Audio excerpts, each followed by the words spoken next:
మీ కుటుంబాలు, మీ యవన బిడ్డలు యవన కాలంలో ఉన్నారు. యవన కాలంలో ఉన్నప్పుడు వాళ్ళ మాటలు ఎలా ఉన్నాయో ఒకసారి గమనించండి.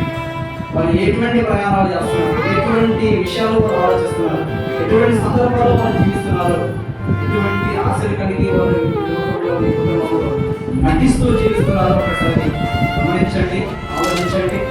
యేసేపు వలె పాపములకు దూరంగా జీవించి దేవుడి కుమారుడుగా, దేవుడి బిడ్డలుగా మన కుటుంబాలను యవనస్తులుగా మార్చబడి ఆయన బిడ్డలుగా ఉన్నారనే వాక్యం ద్వారా హెచ్చరిక.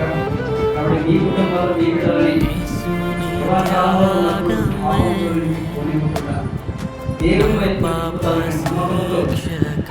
ఆ యొక్క హృదయపూర్వకమైన మనసారా